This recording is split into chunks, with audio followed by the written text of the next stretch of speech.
Bienvenidas, bienvenidos todos. Veo a varios. ¿Me escuchan bien, no es cierto?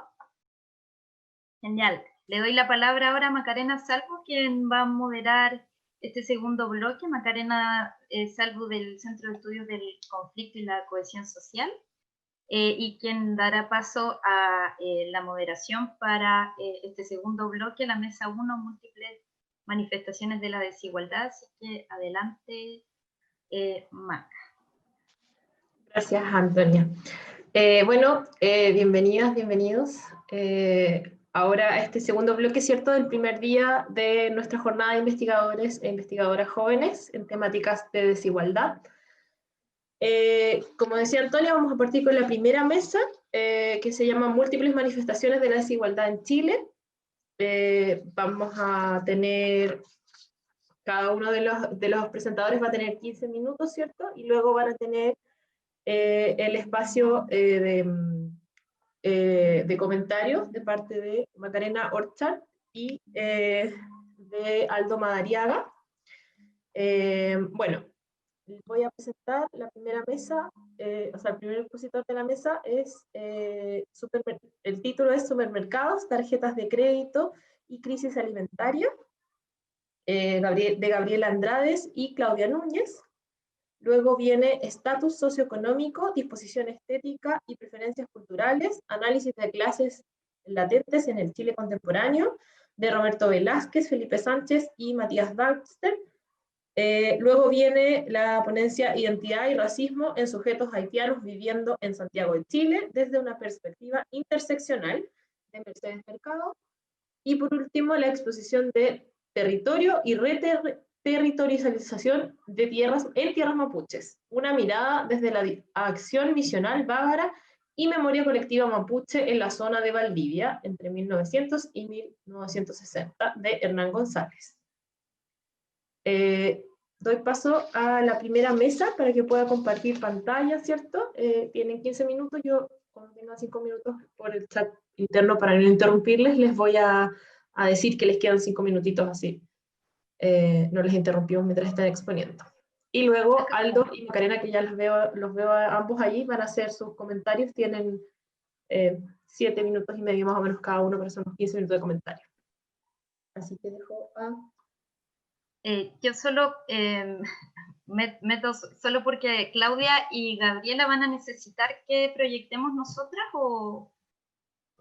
Ya, perfecto. Entonces yo voy a compartir ahora la presentación de Claudia y Gabriela y...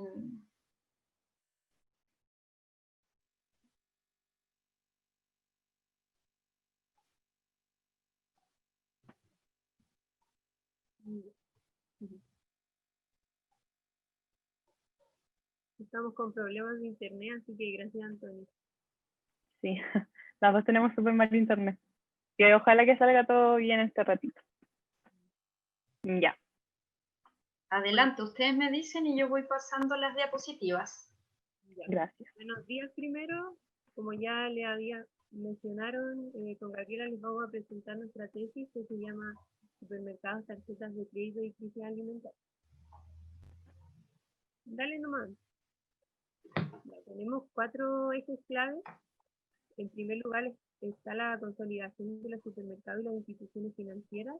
Esto ocurre a través de la financiarización, que nosotros entendemos como un proceso de acumulación de capital, que ocurre a través de canales financieros y no a través de la producción o la venta de una mercancía en sí. Esto lo señala Greta Thunberg, que es una doctora en sociología asociada a la Universidad de Michigan. Entonces, en concreto, esto ocurre a través de las tasas de interés que se generan con la entrega de tarjetas. Luego hay otras definiciones que señalan que la financiarización funciona como una política pública y un instrumento de gobierno en manos del Estado y servicios privados, que consiste en generar y crear sujetos económicamente viables a partir de hogares de ingresos bajos y medios. ¿Ya? Esto lo señala también Felipe González, que es un sociólogo chileno, si no me equivoco, y es doctor en ciencias sociales también. Entonces esta consolidación pasa y ocurre a través de la fidelización que se hace del cliente. Después tenemos el endeudamiento. Según datos del Banco Central, al 2018 existía una expansión importante del sector de crédito no bancario, donde además el acceso es inversamente proporcional al grupo socioeconómico. A esa fecha había un 66% de la población chilena que tenía alguna deuda. Ya en tercer lugar tenemos la alimentación, un problema de alimentación en la población también, con una malnutrición por exceso según los datos que señala el Ministerio de Salud y la Encuesta Nacional de Consumo Alimentario, con un 74% de la población adulta con exceso de peso, ya sea obesidad o sobrepeso o obesidad mórbida.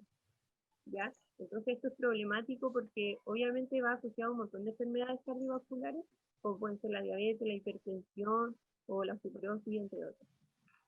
¿Ya? Y finalmente tenemos una oferta de alimentos que son perjudiciales para la salud. Esto lo pudimos ver en el trabajo de campo, a través de las entrevistas, y según lo que señalan otras organizaciones como la FAO y la Organización Panamericana de la Salud, que hay una disponibilidad de productos altamente procesados y con alto contenido en grasa, azúcares y sal. Por otra parte, solo un 56% de los chilenos se encuentra conforme con su alimentación y solo un 13% cumple con las recomendaciones de las guías alimentarias. Y este nivel de cumplimiento es menor en los grupos sociales de más bajos ingresos y mayor en los de más altos ingresos. Entonces nosotros nos vamos a centrar en los grupos socioeconómicos medios y bajos, ya que son quienes gastan más en alimentación en proporción al sueldo que ellos reciben. Y pueden ser ellos los más afectados, porque tienen un menor acceso a productos de mayor calidad. Y ahora sí la siguiente.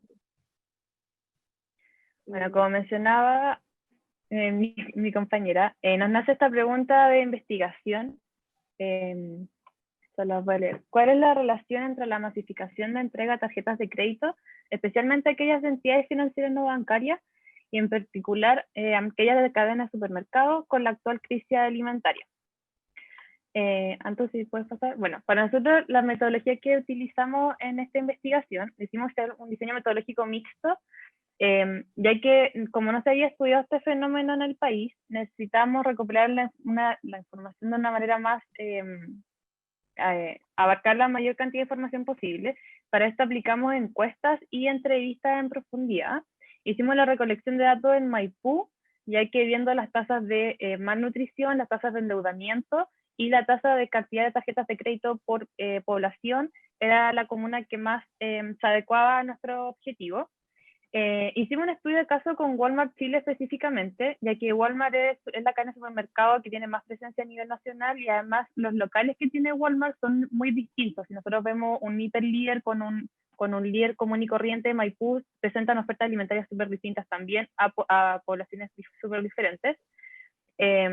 Y además Walmart viene con una política de empresa transnacional, entendiendo la financiarización desde otras partes del mundo.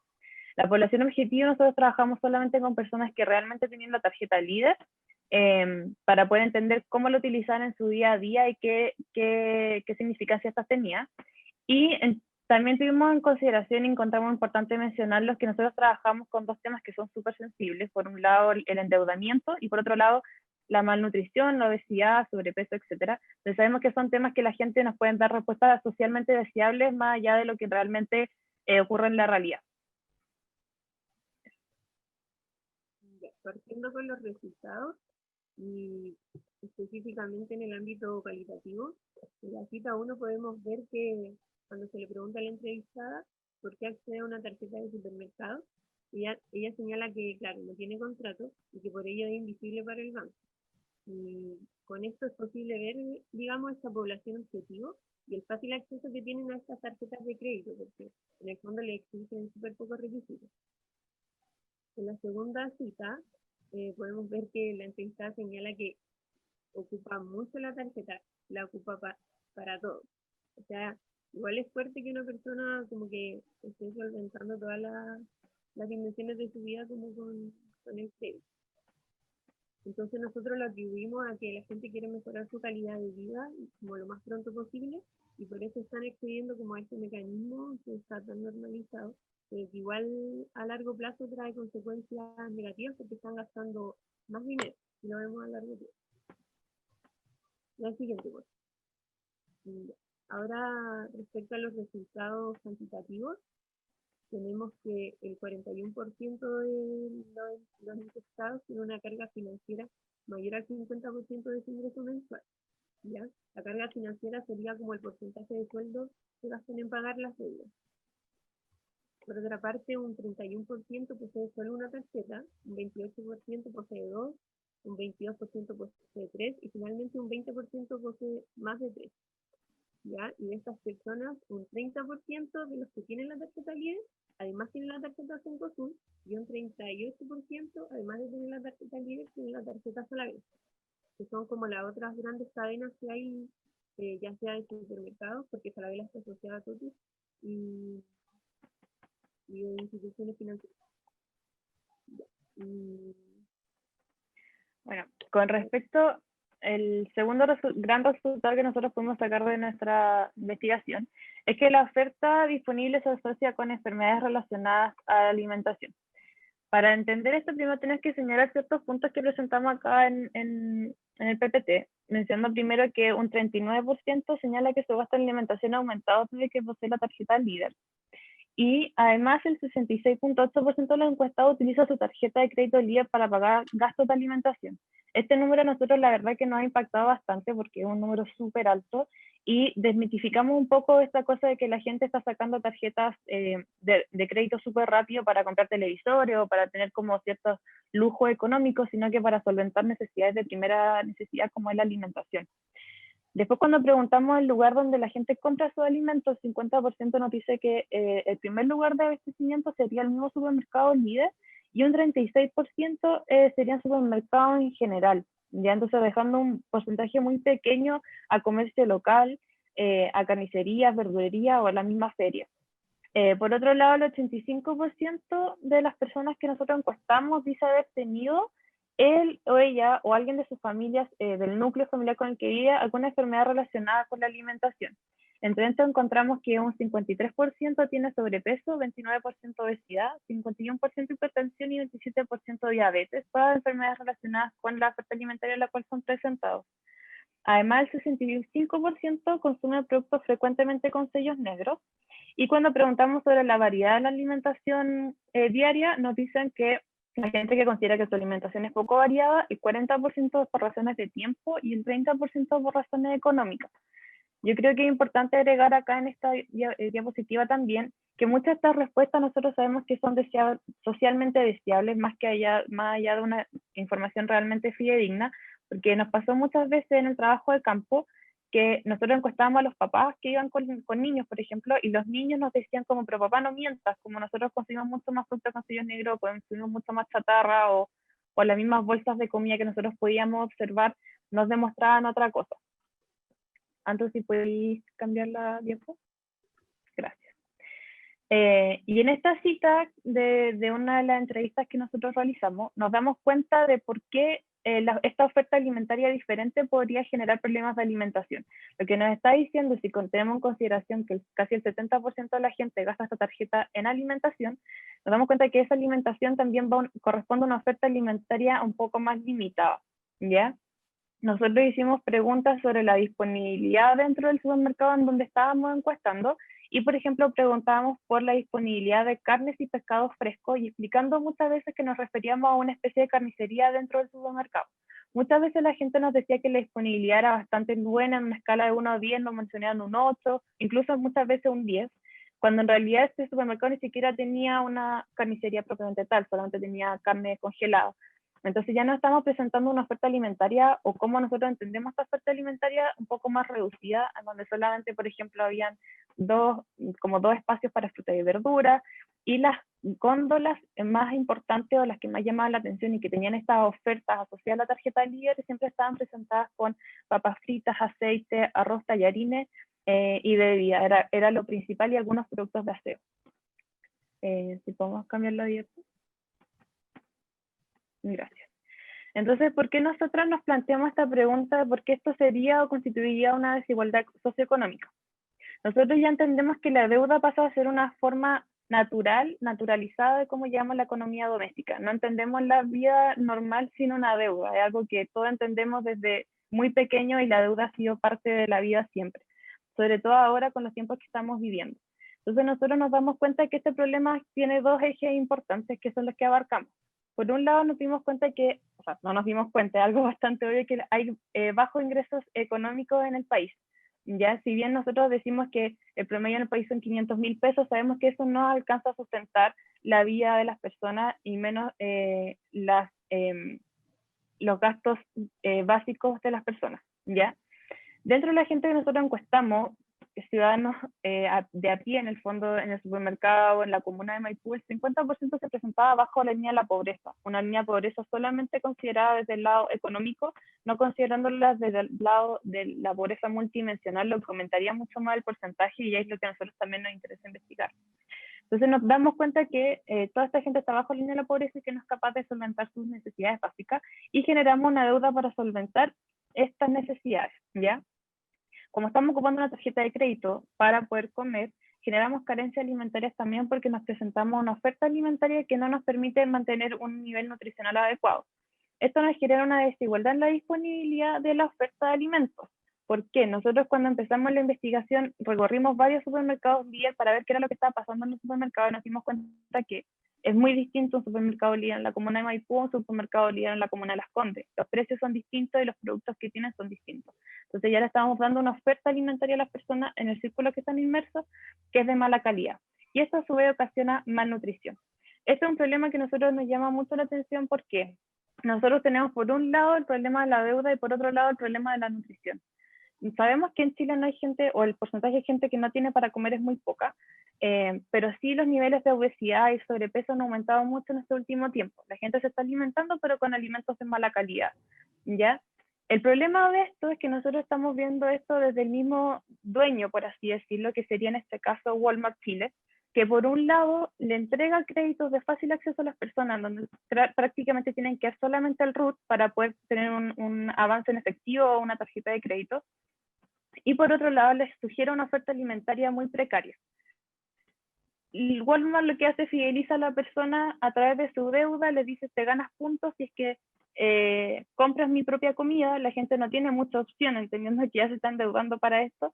Entonces hay una ganancia a través de esta financiarización que hablábamos en un momento y una dominación que en nuestra investigación le explicamos mucho más con la teoría de Weber,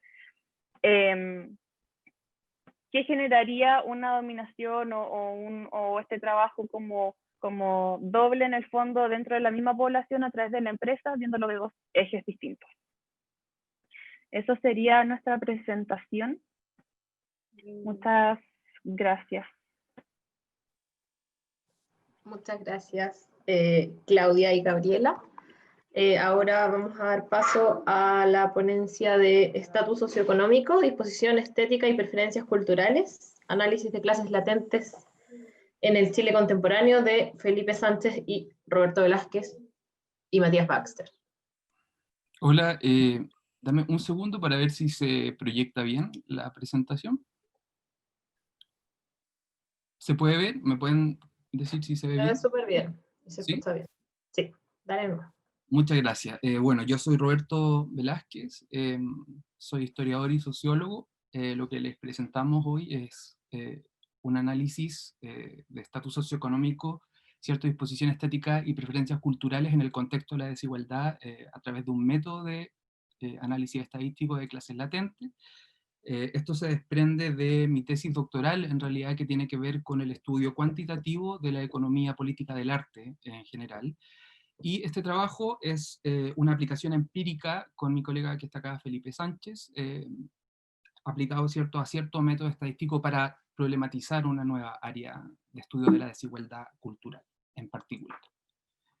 Entonces, bueno, aquí tengo digamos, el recorrido que esperamos hacer, ¿cierto? Una breve pincelada por estos temas del análisis que proponemos, haciendo también una invitación, ¿cierto?, a pensar la desigualdad cultural en particular desde una nueva perspectiva, ¿cierto?, que también incorpora un problema de la economía general, que es el problema del arte en cómo funciona la economía en general, material, ¿no? También.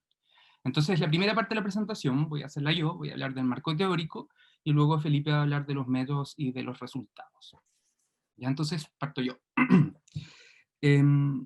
Primero quería situarnos, ¿cierto?, en cómo se ha estudiado la desigualdad cultural en Chile a partir de dos grandes conceptos que a la fecha yo diría que constituyen dos grandes tipologías de análisis, que son conceptos bastante recurrentes, que son conceptos de preferencias culturales y de consumo cultural en general, ¿no?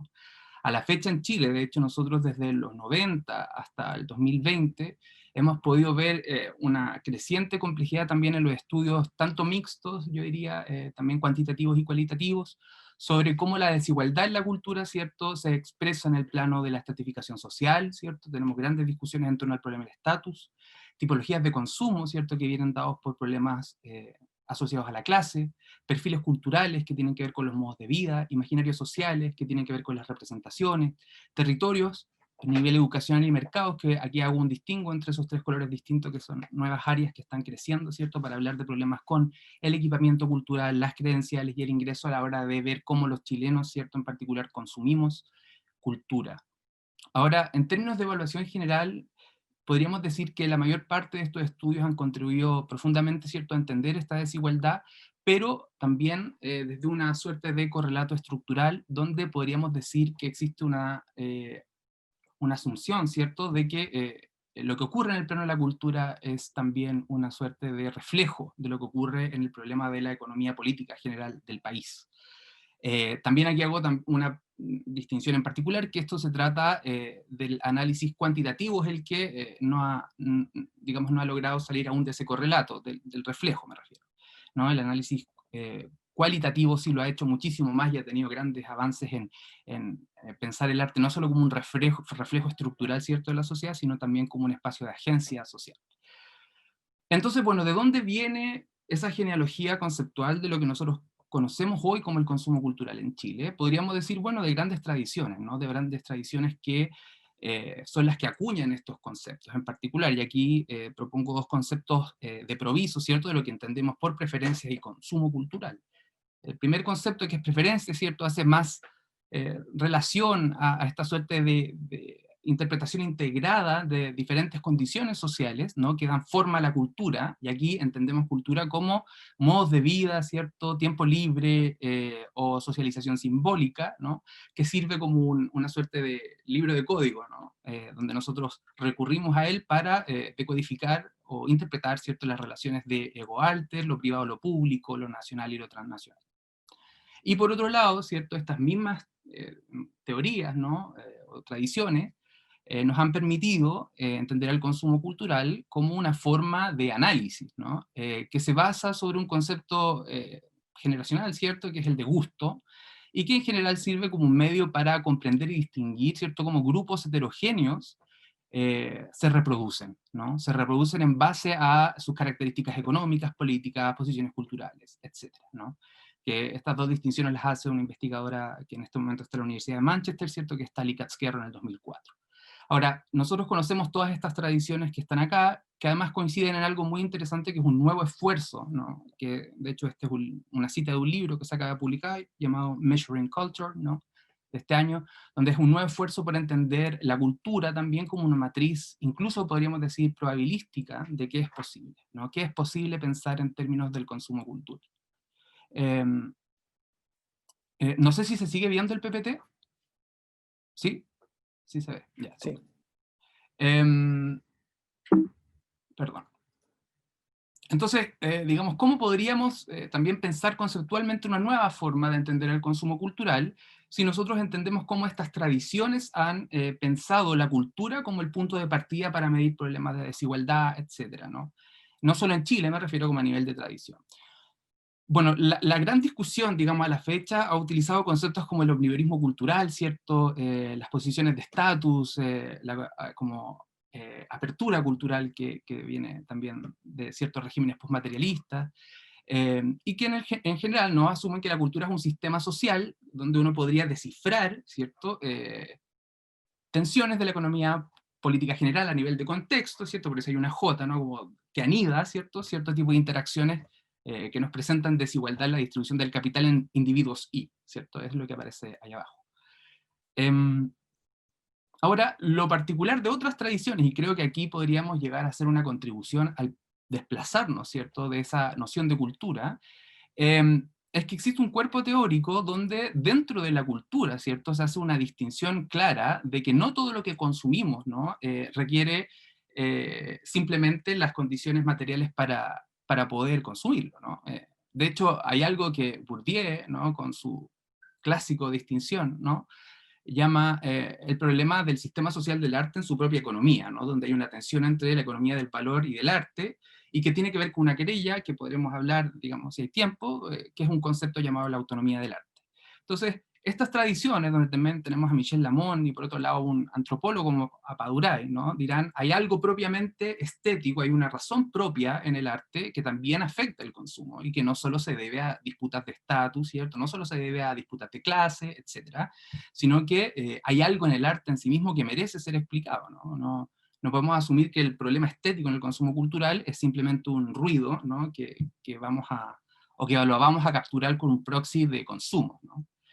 Y eso es el problema que aquí llamamos disposiciones estéticas, ¿ya? Aquí viene como el centro de la propuesta en términos teóricos, ¿no? Bourdieu habla de que una disposición estética, ¿cierto? No vamos a leer todas las citas, pero están aquí con el propósito de ilustrar solamente, podemos volver a ellas, pero Bourdieu habla de que en el fondo la disposición estética es una capacidad generalizada de neutralizar, ¿cierto?, las urgencias cotidianas y poner entre paréntesis, podríamos decir, el mundo de la vida cotidiano, para, en el fondo, orientar nuestra conciencia, ¿cierto?, hacia valores sensoriales y emocionales, ¿no? Es decir, como poner el mundo, una experiencia libre del mundo, ¿no?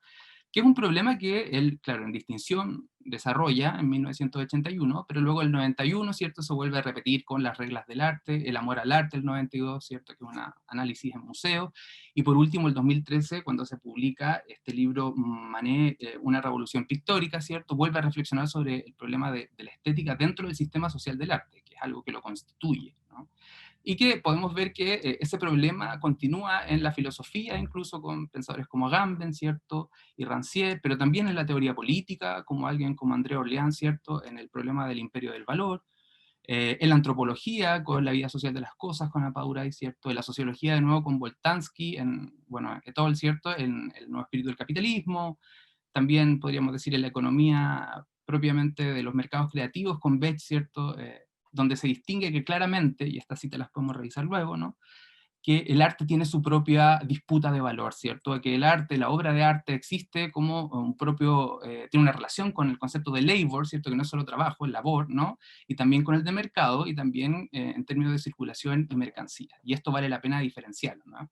Esto quiere decir, aquí ya en términos como de conceptuales, de operacionalización, que podríamos decir que existe, o que debiéramos pensar, ¿cierto?, como la estética y lo social como un asunto económico, ¿no? Es decir, también podríamos entrar ahí a pensar cómo se distribuyen desigualdades, toda vez que este campo teórico, ¿cierto?, nos diferencia y dice, bueno, existe una razón práctica por un lado, que operaría, podríamos decir, la razón instrumental, en el mundo material, ¿cierto?, y una razón más sensible en el plano estético. Y entonces, digamos, el proxy conceptual que hacemos es que la disposición estética aquí entendida es la socialización en el conocimiento sensible, temprano adquirido en el curso de la vida, por vía de proximidad de red social o instrucción institucional que orienta la acción e interacción individual y colectiva hacia el juicio estético que caracteriza el sistema del arte, ¿ya?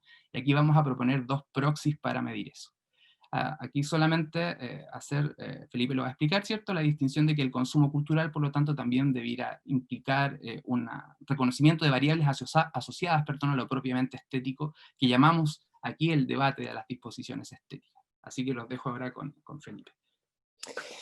Ok, bueno, luego de esta discusión teórica, entonces, lo que nos interesa es justamente entender o examinar de cómo y en qué medida esta disposición estética puede estar asociada, ¿no es cierto?, a ciertos patrones de consumo o participación en el ámbito artístico, cultural, ¿no? Y para ello vamos a testear dos hipótesis de trabajo provisorias, son muy sencillas, pero que nos van a guiar un poco en el trabajo, ¿no? La primera es que una mayor disposición estética va a estar asociada a patrones de consumo más cercanos a lo que se conoce como el omnivorismo cultural, tanto en términos de volumen del consumo como en la heterogeneidad de los repertorios estéticos con los que un individuo se relaciona.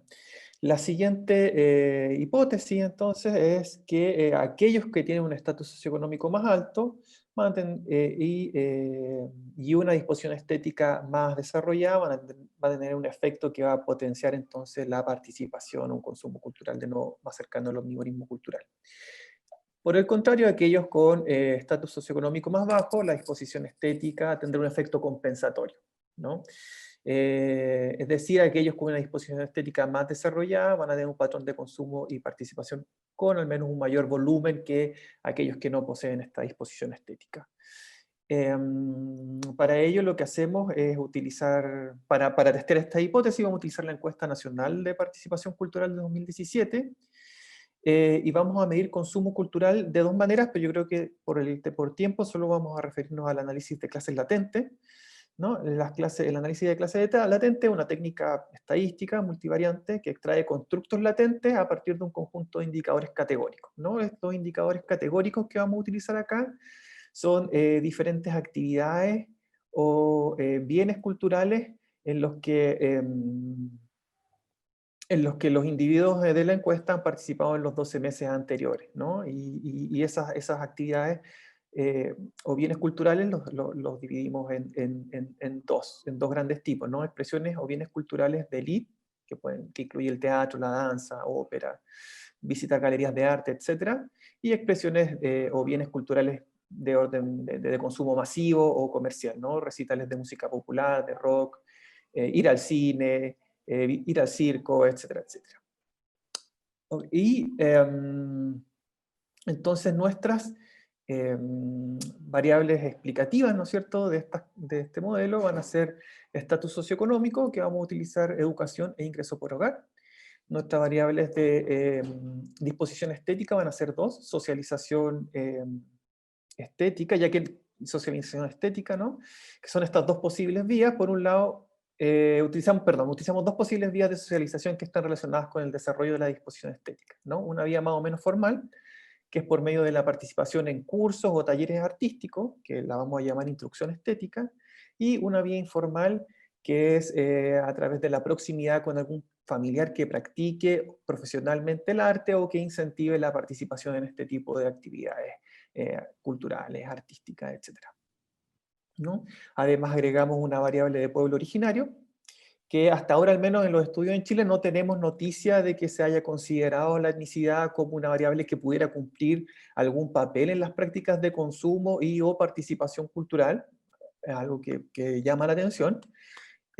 Y sabemos sí que por estudios internacionales, aquellos que se ha visto, sobre todo en Europa, que aquellos que pertenecen como el grupo étnico dominante tienden a tener un patrón de consumo cultural más cercano al omnivorismo. Y luego unos controles sociodemográficos, sexo, edad, región. Vamos a los resultados, a los resultados de los modelos de clase latente.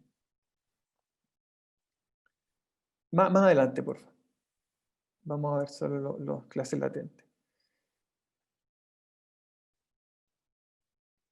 Ok, entonces estimamos un modelo de clases latentes con tres clases: un omnívoro cultural, que son aquellos que consumen en mayor medida y de forma más diversificada; un consumidor que llamamos masivo o comercial, ¿no?, que consume en menor medida actividades de más elite, ¿no?, y consume más actividades de comerciales o de consumo masivo, como ir al cine, ir a conciertos de música popular, etcétera, etcétera, y los inactivos, ¿no? Lo que vemos claramente es que nuestras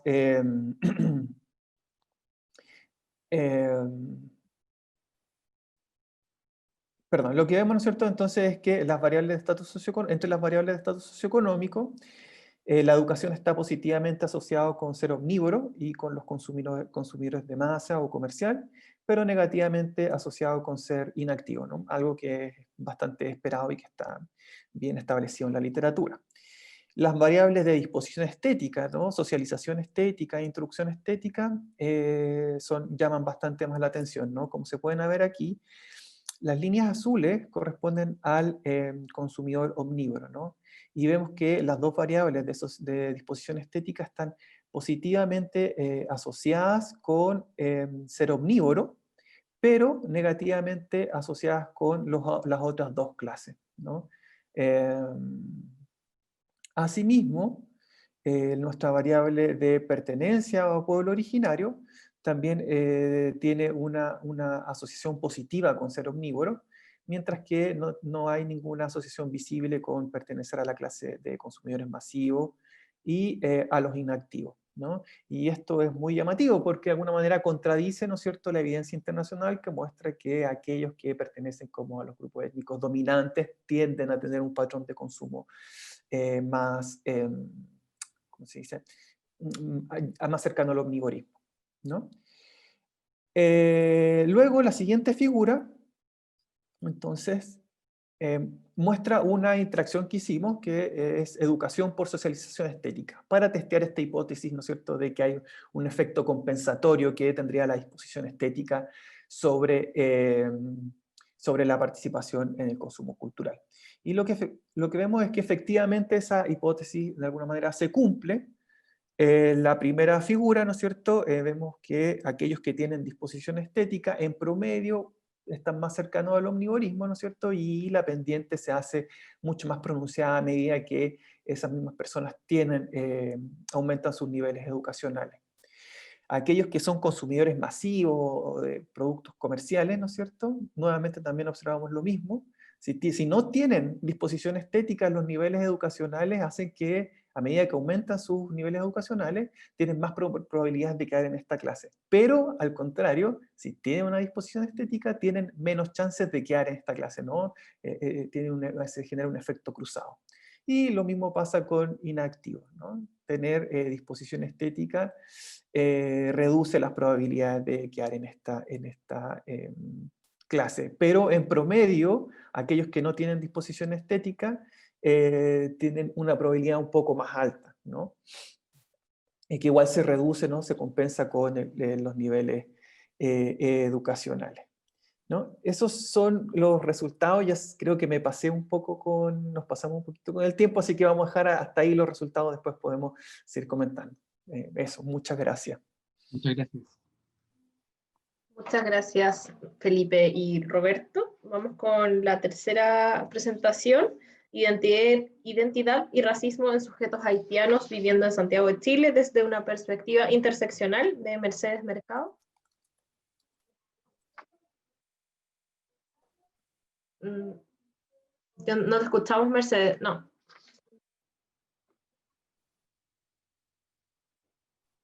No, quizás prueba desenchufando y volviendo a enchufar todo el micrófono. Cuando estás como con audífono, a veces se desconfigura el Zoom.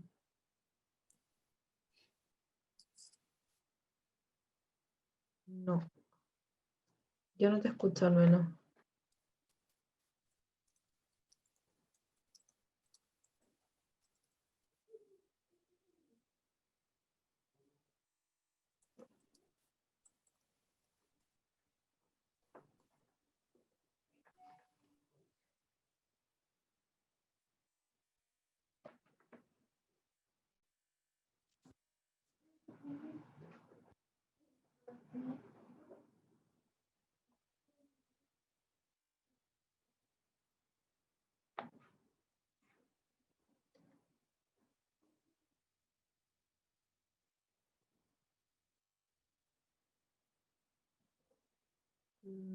No. Abajo, donde está el micrófono, cuando uno se mutea, se desmutea, hay una partecita donde tú... Audio settings.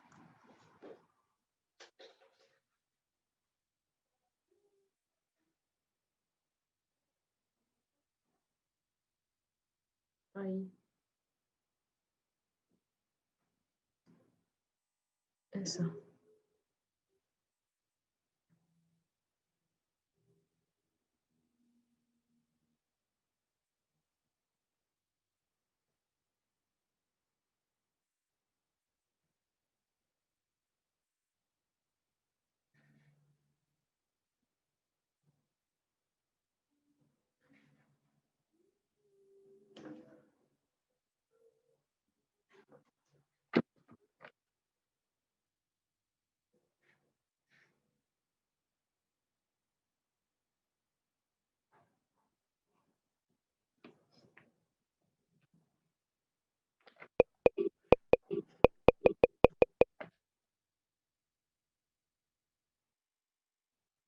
A ver, prueba hablando para ver si te escuchamos.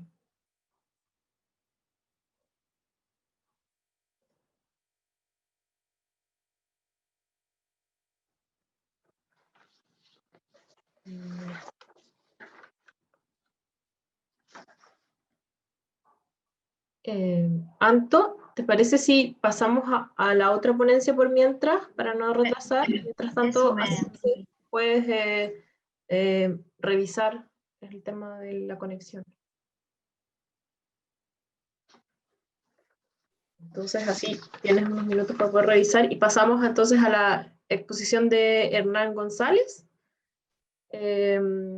Territorio y reterritorialización, no lo puedo decir, en tierras mapuches, una mirada desde la acción misional bávara y memoria colectiva mapuche en la zona de Valdivia, entre 1900 y 1960. Entonces, Mercedes, creo que necesitamos que dejes de compartir sí, tu pantalla, sí. Para que pueda Hernán compartir. Y le damos los 15 minutos que corresponde a Hernán y luego volvemos contigo, Mercedes, y así tienes tiempo para revisar el tema de la conexión.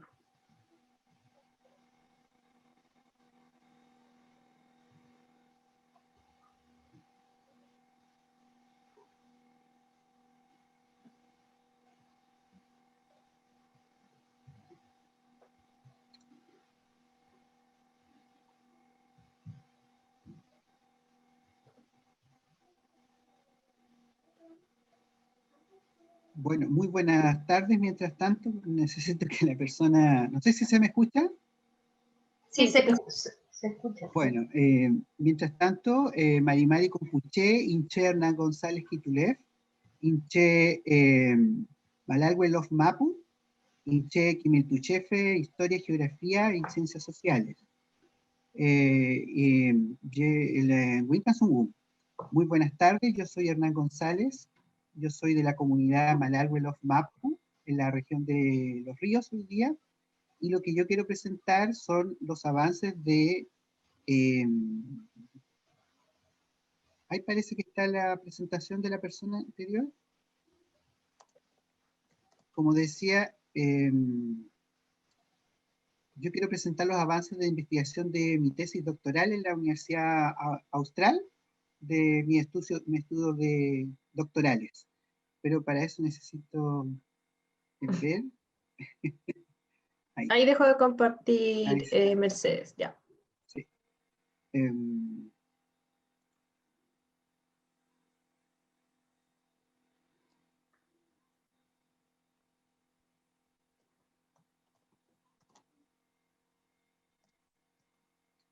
¿Se ve? Sí, se ve. Chaltumay. Bueno, como les decía, lo que yo quiero presentar son los avances de la investigación que dirige el profesor doctor Hugo Romero en cooperación con la Universidad Católica de Eichstätt-Ingolstadt en Alemania. Y he titulado Territorio y procesos de reterritorialización en tierras mapuches, una mirada desde la acción misional bávara y memoria colectiva mapuche en la zona de Valdivia entre 1890 y 1960, puesto que nuestra investigación aborda el siglo XX como proceso de ocupación tardía del Estado chileno en tierras mapuche, específicamente lo que hoy día conocemos como la vertiente norte de la región de Los Ríos, la Araucanía histórica.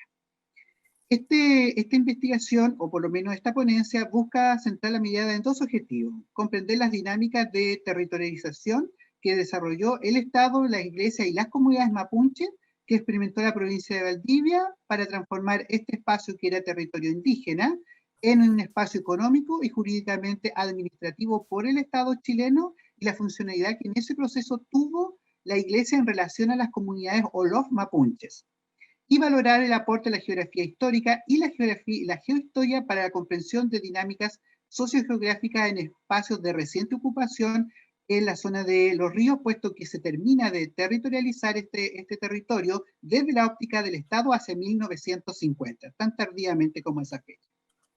¿Ya? ¿Cuál es nuestro enfoque teórico? A partir desde la geohistoria, como plantea de Asuncao, permite problematizar el estudio de los espacios desde una perspectiva teórica para mirar el proceso no tanto como historia puramente, o una historia asociada a los estudios historiográficos, sino en relación a cómo este espacio es una construcción histórica, producto de un proceso geográfico que da paso a una relación entre actores, institucionalidades y el momento histórico en el cual se vive. Por lo tanto, el espacio es una construcción histórica. En ese contexto es bastante asequible una investigación de este tipo a partir del giro de las ciencias sociales, donde Núñez y otros, ¿cierto?, plantean la necesidad de remirar los territorios y cómo se han construido esto a partir de variables diferentes, como es la diversidad cultural, como categoría de análisis para entender estos procesos de ocupación tardía o de espacios imaginados, como plantea la profesora Perla Zulman, catedrática de la Universidad de Buenos Aires. Y por otra parte tenemos la postura teórica desde el proceso de decolonialidad del saber, donde hacemos alusión a los planteamientos de Porto Goncalves, donde él permite establecer que este estudio de los espacios de reciente ocupación permite poder identificar espacios de poder o poder visualizar la combinación espacio-poder en una relación conjunta a modo de bisagra, donde ciertos actores jugarán un rol de territorializar los espacios que se están observando para estructurar una dinámica geográfica específica y donde se posicionarán ciertos grupos sobre otros para poder establecer nexos de colonialidad. Es en ese contexto que nuestros conceptos, o el concepto madre que queremos ejemplificar aquí o realzar, por una parte está el concepto de espacio geográfico que plantea Ortega 2010, donde Ortega señala que el espacio geográfico es una construcción socialmente diversa y por lo tanto tenemos que tener claro los actores sociales que intervienen en la construcción del espacio geográfico, puesto que estos tienen mucho que decir a la hora de establecer proyectos o representaciones de esto. Y por otra parte tenemos la cartografía histórica donde se representan estos discursos y estas proyecciones, por lo tanto, permite establecer distribuciones de relaciones geográficas y por ende relaciones de poder. Es en ese sentido donde se nos aparece un tercer concepto, que es el concepto de territorio, donde permite establecer, ¿cierto?, que el territorio es naturalizado, pero a la vez es creado. Como es creado, se naturaliza una relación y se instaura una relación entre sujetos, como decía, unos por sobre otros, y por lo tanto los grupos sociales tienen que ver porque son territorializados o reterritorializados. Y por otra parte, lo que plantea, cierto, Romero y Sandín, perdón, donde señala que este es un proceso que permite racionalizar el espacio y por lo tanto establecer cuotas de poder. Es decir, a través de la idea de espacio y a través de la cartografía, se permite visualizar una forma de entender un espacio, una forma de relaciones sociales y por lo tanto se racionaliza una forma de actuar en el espacio y en los sujetos que habitan este espacio. Es en ese contexto que nuestra metodología y técnicas de trabajo están asociadas a un diseño cualitativo mixto, donde yo he podido revisar y hemos podido revisar una serie de fuentes, tanto primarias como secundarias, presentes en el archivo histórico del Obispado de Villarrica y del Archivo Regional de la Araucanía, puesto que corresponden al área misional de la acción capuchina bávara a fines del siglo XIX, principios del siglo XX. De hecho, eso permitió la concreción hoy día del Obispado de Villarrica. Y por lo tanto hemos revisado cartografía histórica. Y por otra parte hemos combinado estas fuentes primarias, decretos, leyes, y cartografía histórica con la memoria oral mapuche, asociado, ¿cierto?, al concepto de Cuifique Sumú, asociado, ¿cierto?, al Kimun del Mapu, o al conocimiento del Mapu, y donde predomina, o donde queremos realzar el concepto de Kim Mapun a partir de los Pil. Y los Pil son los viajes realizados por la familia mapuche entre ayarrehues, hoy día diríamos entre entidades territoriales. Y por lo tanto permiten visualizar la dinámica histórica del territorio desde la Comisión Mapuche asociado a la familia y su interacción en el territorio, ya sea a nivel individual, familiar o comunitario o de relaciones intraétnicas. Es en ese contexto que de un tiempo a esta parte hemos estado revisando con el profesor Desiderio Cachiquir de la Universidad Católica de Temuco el concepto de Kim Mapun a partir de lo que hemos revisado conversando con Ñempí, con Loncos, con Ñañas, con Chachay, de los territorios y de mi territorialidad, específicamente, desde mi mapa. Y donde podemos nosotros visualizar que la idea de territorio desde el Mapuche Quimón está asociada a una serie de elementos que podemos ir asociando y donde aparece la idea del Mapuzungú, ¿cierto? Como la oralidad, el conocimiento transmitido oralmente y donde tenemos la idea de este territorio. Un territorio que se construye a partir del Quimón, es decir, del conocimiento que tiene la persona al transcurrir la vida en el territorio y al recorrer el territorio. Por lo tanto, hay una estructura organizacional asociada a este territorio que se articula con otros territorios. Los mapos se articulan a partir del encuentro familiar con los Guillatúe, donde se invitan a otros territoriales, otros LOF, y eso permite concretar una relación de visitas entre familias para conocer el territorio y conocer las dinámicas territorialidades de los diferentes LOF, porque no todos los LOF son iguales. Por lo tanto, asociamos a los viajes, a los rupu, los cuifi rupu, los caminos, los antiguos caminos, para reconocer la funcionalidad de los territorios y la funcionalidad de la familia para establecer las actividades económicas y la vida cotidiana de esos LOF en relación a otros LOF y en un contexto de relaciones interétnicas cuando llega el Huinca, ya sean los colonos chilenos, los padres capuchinos y las empresas. Por lo tanto, hablamos de un mapu o un quimmapún del territorio desde las relaciones interétnicas e interculturales en la región de los ríos. Es así que estos resultados nos han podido visualizar cómo si la región de la Araucanía histórica, parcializada a fines del siglo XIX, va a generar la llamada provincia de Valdivia, donde este mapa fue institucionalizado hacia 1912 y donde se puede apreciar lo que hoy día conocemos como la región de los ríos, con el departamento de la Unión, que hoy día es la provincia del Ranco, el departamento de Valdivia, que hoy día es la provincia de Valdivia, y que una parte de lo que hoy día conocemos como la parte sur de la región de la Araucanía, específicamente si me siguen en un mapa mental, la comuna de Tolten, Loncoche, Villarrica, Pucón, constituyen el departamento de Villarrica que estaba asociado a la provincia de Valdivia y donde se empieza a territorializar este territorio, vaya la redundancia, a partir de la institucionalidad. Pero esta institucionalidad del Estado no fue generada por el Estado, sino fue generada por quienes fueron los comisionados para territorializar este territorio, vaya la redundancia, que es la Iglesia en su variable misionera capuchina bávara, que llega a Chile hacia 1890 con la tarea de evangelizar, civilizar y chilenizar a los mapuches y por ende también civilizar y chilenizar el territorio mapuche de la provincia de Valdivia. De aquí podemos ver cómo cada una de estas iglesias que corresponden a una misión y a una capilla se va estructurando y va generando espacios de control político donde el centro es la capital obispal, diríamos nosotros, y que representa para la fecha San José de Mariquina. Hoy día esta sede obispal es Villarrica, por eso se llama Obispado de Villarrica, pero a principios del siglo XX esto se concentraba en San José de Mariquina y por lo tanto a partir de San José de Mariquina se estructura un territorio misional donde se van generando nódulos porque cada una de las iglesias dará paso a una capilla y a su vez a un territorio por misionar y territorializar.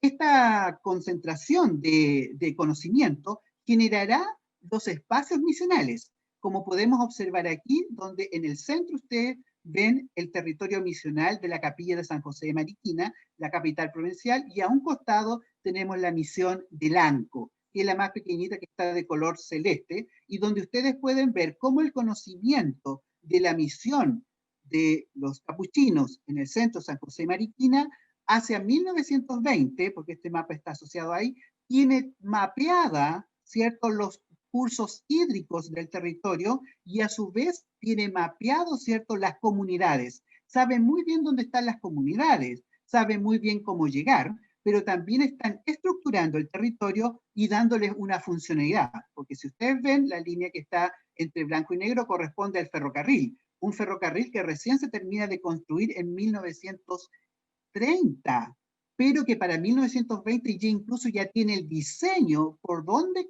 pasar, y por lo tanto los padres misioneros con su conocimiento ayudan a estructurar y a articular el espacio mapuche, espacio misional, espacio productivo, puesto que como ustedes pueden ver más detalladamente, van a poder encontrar ideas de fundos, es decir, los padres misioneros están territorializando el territorio, vaya redundancia, y están transformando o están propendiendo a transformar las tierras indígenas en unidades productivas asociadas a la dinámica de articular el territorio a las dinámicas económicas del Chile central para la época, en el contexto, perdón, de ocupación de tierras productivas al modelo agroexportador del principio del siglo XX.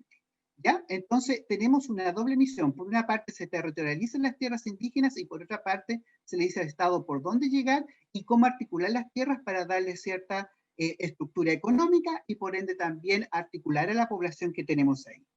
Esa estructura que ustedes acabo de yo mostrarle y articular, que podemos hablar mucho después, generará lo que ustedes ven aquí. En la provincia de Valdivia hacia 1945. Es decir, tenemos un Estado institucionalizado, tenemos una misión que está institucionalizando religiosamente el territorio, pero a su vez ese conocimiento será traspasado al Estado para generar el conocimiento de la provincia hacia 1945 y donde tenemos ya levantada cierta estructura administrativa asociada a los caminos y asociada a la provincia y que generará, por lo tanto, la ocupación de la Araucanía durante la primera mitad del siglo XX, pero ojo, la Araucanía histórica, entendiéndose el día de la provincia de Valdivia.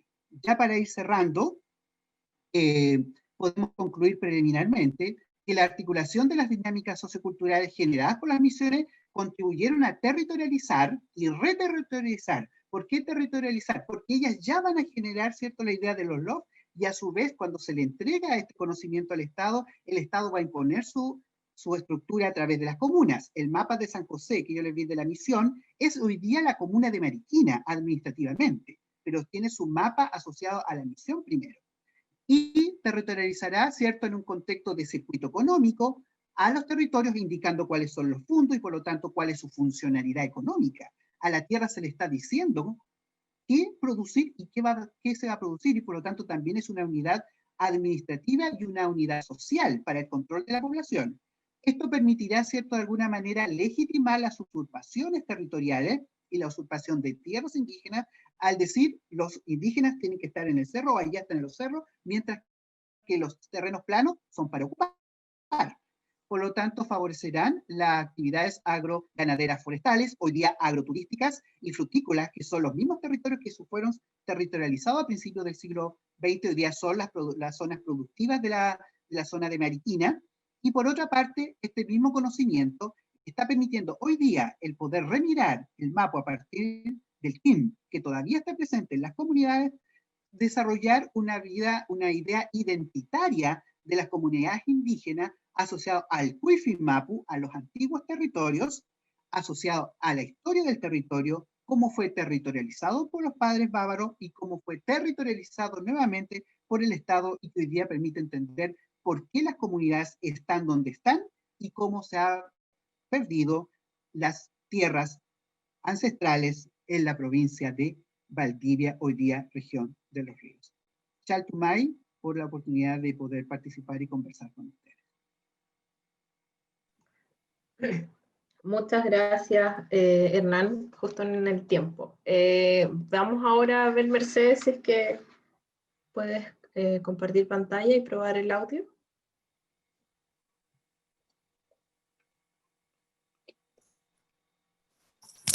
¿El audio me escuchan? ¿Ahora sí? Sí. ¿No? Sí. Maravilloso. Ya, ahora voy a compartir pantalla. Ya, ¿todo ok? ¿Me escuchan y me ven, no? ¿Sí? Todo bien, sí. Ya, súper. Entonces, después de estos problemas técnicos, saludarlos y saludarlas. Buenas tardes a todos. La presentación que voy a hacer es sobre mi tesis de magíster, que defendí hace un mes, y se llama Identidad y Racismo en Sujetos Haitianos Viviendo en Santiago de Chile, desde una perspectiva interseccional. La profesora guía, y mis agradecimientos para ella, es Ana Figueiredo. Es magíster en Psicología Social de la Universidad Diego Portales y la investigación contó con el patrocinio de COES. Bueno, como antecedentes, contarles que en las últimas décadas Chile se posiciona como un importante receptor de migración en América Latina y el Caribe, lo cual estaría asociado a una percepción internacional de estabilidad política y económica. Dentro de la diversificación de la migración que llega a Chile, que pasa a ser feminizada y a contar con la presencia de afrodescendientes, ¿cierto? De República Dominicana, Haití particularmente, la migración afrodescendiente en particular estaría vinculada a la introducción de visa sujeta a contrato de trabajo del año 2015, el visado se eliminó en el 2018, es así que entre el 2016 y 2017 el 82% de las personas afrodescendientes que llegaban a Chile tuvieron este tipo de visado y un 68% de ellos tenía una edad productiva, entre 16 y 44 años. La llegada de migración, el aumento de migración en el último tiempo en la academia ha significado un aumento de la investigación en temas de migración, no obstante las perspectivas teóricas metodológicas que se han usado tradicionalmente, por un lado, no han visibilizado la perspectiva de género, tendiendo a asimilarla a la realización de estudios con mujeres, y tampoco el tema de las agencias o las resistencias de los migrantes, quedando estos como en una figura de pura alteridad o otredad.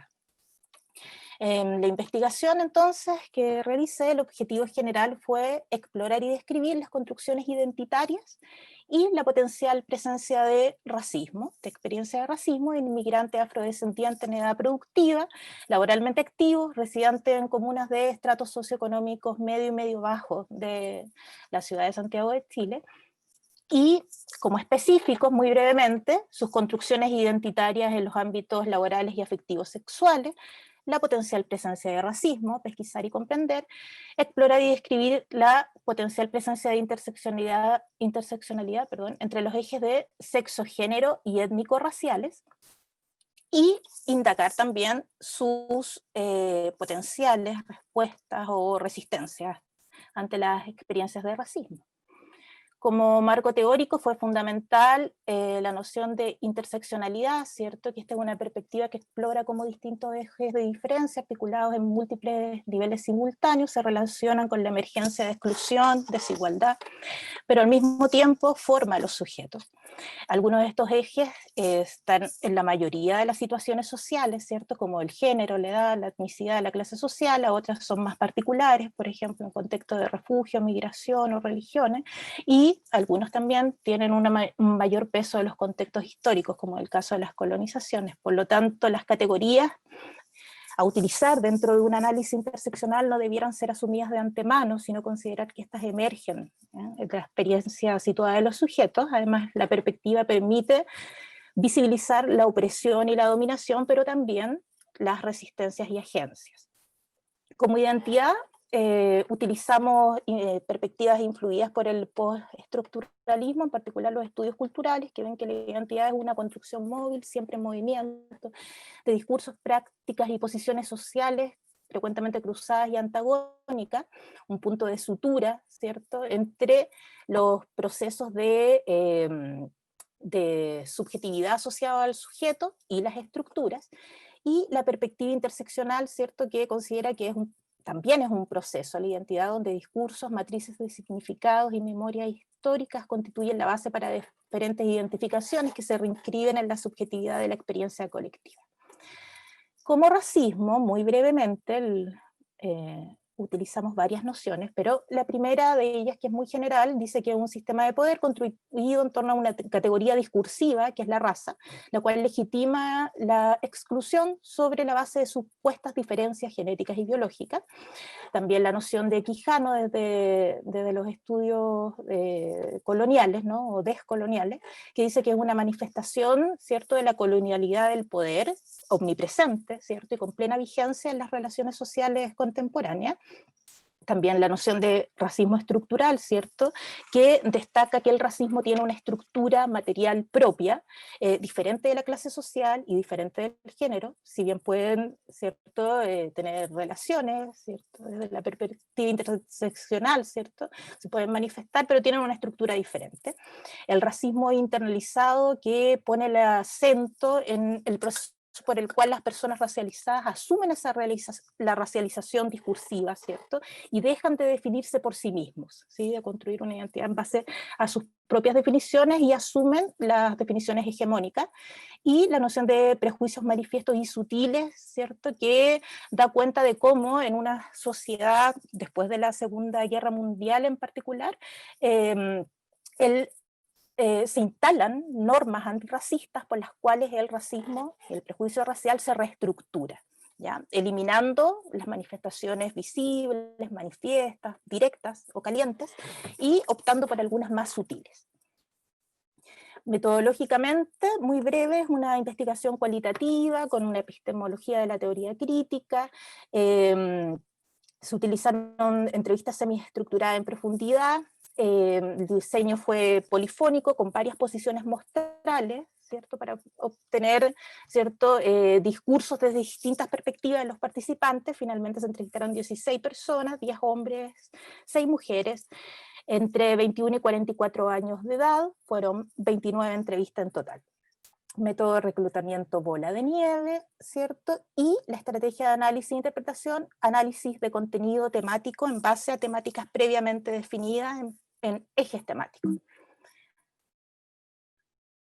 Ahora les voy a mostrar algunos de los resultados. Primera tiene que ver, parte 1, el primer eje temático, era la trayectoria migratoria y experiencias en Chile. Como categoría aparecen las razones de la migración, con las subcategorías que aparecen acá, ¿cierto? Migración como un proyecto familiar, falta de acceso al trabajo y cesantía, crisis política, subsistencia económica, Haití como un país de migración, homofobia y transfobia. Como nos dice aquí una participante, dice, porque en nuestro país nos están preparando a nosotros para ir a cualquier país, para poder hablar, porque en el colegio enseñan un poquito de español, inglés, solamente portugués no sé ahora, como los haitianos se están yendo para allá. O Pedro, que nos cuenta, estaba trabajando en Haití, después perdí mi trabajo y yo tengo amigos acá y hablamos, paso como 10 meses sin trabajo y lo que yo tenía todo se gastaba, entonces yo sé que puedo venir acá y puedo conseguir un trabajo y por eso me vine a trabajar, a atender a mi familia. Bueno, en investigaciones nacionales esta característica de la migración haitiana como parte de la cultura haitiana ya se ha hecho presente. Hay una larga historia que empieza en el siglo XX o es visible desde el siglo XX de diáspora y de migración. Entonces, es una práctica ampliamente generalizada dentro del imaginario, con varios miembros de la familia que han migrado, ¿cierto? Algo transversal. En cuanto a sus experiencias laborales, que es otra categoría, como subcategoría aparece la aceptación forzada de malas condiciones, los haitianos como trabajadores más discriminados en Chile, y la presencia de largas jornadas laborales. Por ejemplo, para poner honor al tiempo, les voy a contar lo que reportó Alejandra. Dice, el dueño trata muy mal a los haitianos, peor que a otros países, porque a los venezolanos no, a ellos los tratan como a chilenos, pero los haitianos no, tienen que trabajar más. Aquí encontramos interseccionalidad sexo-género, en el sentido de que las mujeres inmigrantes afrodescendientes de nacionalidad haitiana eran las que tenían las peores experiencias de discriminación dentro de los espacios laborales en Chile. Por ejemplo, aquí la misma Alejandra nos dice, el dueño quiere trabajar con puras haitianas, no quiere hombres haitianos, está pagando 50.000 pesos, uno tiene que trabajar 50 horas a la semana y 6 por 1, ningún chileno va a aceptar eso.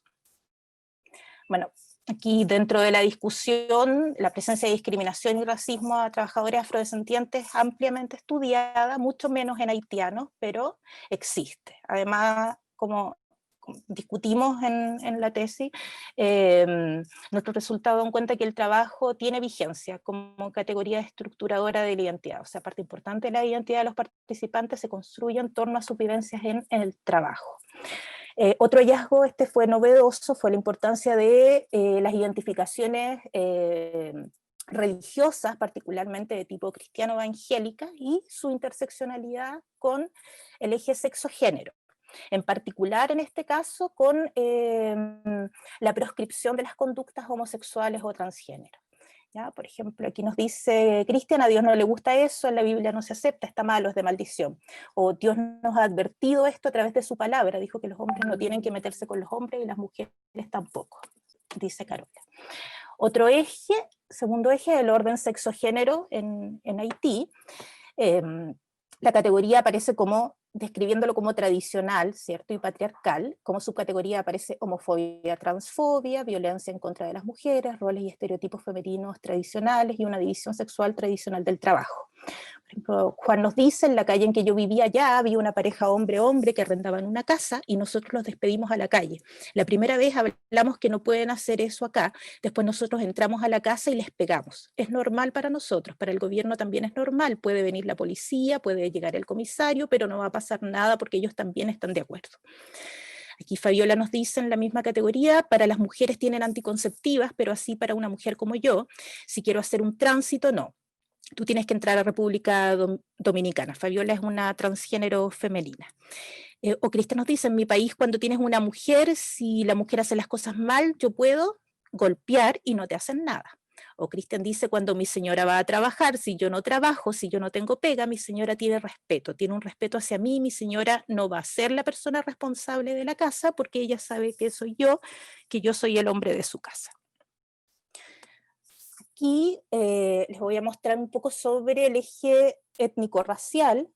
¿Ya? En Haití ellos describen 3 categorías que estructuran la sociedad, que son las clases sociales, étnico-raciales y de nacionalidad. Ahora, ahí me paso al racismo en Chile. Las categorías son experiencias directas y vicarias. Las experiencias directas aparecen como prejuicios manifiestos, insultos y descalificaciones que aluden directamente a la nacionalidad del color de piel. Y aquí Carola nos cuenta, estaba sentada cerca del chileno, el caballero dijo, ay, no puedo entender nada ahora en este país, así dijo, más negras hay en el consultorio que chilenas, y otra dijo, esa es la manera que cruzan las fronteras nomás, ay, el gobierno no hace su trabajo. Aquí también como prejuicio manifiesto, Daniel dice, la chilena saluda a todas las personas, pero si el haitiano pasa no lo saluda, el haitiano se puede pasar por su lado, pero si tú no dices hola, nadie nos dice hola.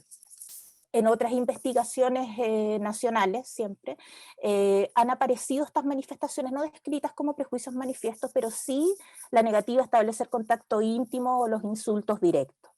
Esto discutimos que da cuenta de una escasa internalización en la sociedad chilena de la norma antirracista, si bien porque, ¿cierto?, la teorización dice que cuando existe esta interiorización de las normas antirracistas, el prejuicio racial se manifiesta de forma más sutil. Aquí es absolutamente manifiesta, lo que nos lleva a pensar en cómo se configura la identidad chilena, ¿cierto?, en base a una historia oficial que suprime la presencia indígena y afrodescendiente, ¿cierto?, construyendo ahí una identidad monolítica en torno a un ideal blanqueado. Una de nuestras participantes dice algo al respecto, dice, los chilenos tienen el racismo en la sangre, entre chilenos también, porque yo veo que hay gente que viene del norte o del sur, que tienen el color un poquito más oscuro y los discriminan. También los mapuches les ven como otra nación, otra raza, les llaman morenos. Entonces discutimos en base a estos resultados que podría ser interesante que la investigación cambie el foco, ¿cierto?, o compatibilice desde quienes sufren el racismo hasta quienes lo ejercemos, ¿no? Es un espejo para mirarnos a nosotros como sociedad chilena y nuestro racismo. Aquí muy brevemente, en cuanto a las respuestas o resistencias, establecimos 5 categorías de respuestas: las pasivas, activas de movimiento, las críticas y las internalizadoras. Solo decir que las pasivas serían las más frecuentes según la literatura. La inacción, la impotencia, la pasividad, ¿cierto?, son las consecuencias más frecuentes o el tipo de respuesta más frecuente de las personas racializadas ante las experiencias de racismo. En este sentido, el racismo se vive en soledad, en silencio, con vergüenza. Encontramos respuestas de movimiento, ¿cierto?, parecido a la movilidad de la teoría de la identidad social de Tagfel, ¿no?, que tiene que ver con un proceso de aculturación o de asimilación, negar la identidad como trabajador inmigrante haitiano, así se expresan. Les voy a dar un ejemplo. Decía, yo tenía que viajar por Estados Unidos porque alguien me dijo, si tú viajas por Panamá van a considerarte como alguien que busca trabajo, y si tú viajas por American Airlines, llegando allá te van a dar un trato más considerable. Activas y críticas, ambas aparecen como resistencias porque se confronta directamente al racismo y a quién o quienes lo ejercen. Además, se hace una lectura contrahegemónica del discurso racializado y internalizaciones que vendría siendo el endorracismo o racismo internalizado, ¿sí? Solo un ejemplo, que dice toda la gente que yo he conocido siempre ha sido gente que sabe de Dios, se sabe cómo comportar, porque para uno encontrar maltrato te tienes que comportar mal. Si te veo bien comportado, no te voy a tratar mal. ¿No? Carlos que nos dice, pues si estoy funcionando de forma correcta, no creo que alguien me pueda hacer cosas que yo pueda calificar como racistas. Finalmente, como conclusiones, decir que la perspectiva interseccional utilizada en esta investigación logró aportar complejidad y dinamismo al estudio de la identidad o de las identidades. Y también la investigación, ¿cierto?, nos hace pensar o concluir que hay una relevancia teórica y social y afirmar un compromiso ético también al respecto por estudiar el racismo, ¿cierto? Y esto constituye un proceso de desafío a los procesos históricos estructurales que lo han clausurado, el estudio del racismo, tanto como una legítima dimensión de la opresión social o un área de estudio de interés académico, inclusive como un problema social. Aquí para acotar de dónde sale esta conclusión, tiene que ver con un largo trabajo de revisión de investigaciones, ¿cierto? Y confirmar que en Chile, desde la llegada de los inmigrantes afrodescendientes, se empieza a estudiar el racismo, siempre asociado con la migración, y con anterioridad parece que es un tema que no sucede, no hay mucha investigación, hay muy poco. Hay autores que lo revisan, por ejemplo, Jorge Larraín, desde los estudios culturales, lo alerta por ahí. Una tesis de Manuel Antonio Carretón también lo alerta, la tesis es como del 2004. Él como supervisor o profesor guía, y en otras partes de Latinoamérica sucede lo mismo, ¿no? Pese a que parece patente su existencia, las ciencias sociales no la han recogido como un campo legítimo de estudio, ¿ya? Lo cual es aún más extraño, ¿cierto?, o novedoso si uno piensa que el racismo es un tema clásico, por ejemplo, de la psicología social, ¿no? Bueno, eso. Muchísimas gracias. Muchas gracias, Mercedes.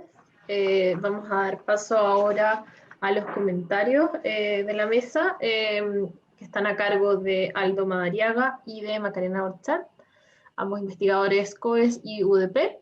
Tienen 15 minutos entre los dos, y aprovecho de comentarle a todos y a todas que pueden ir dejando por el chat por mientras sus comentarios, preguntas, para que las podamos recoger con Antonia y luego cerrar el espacio.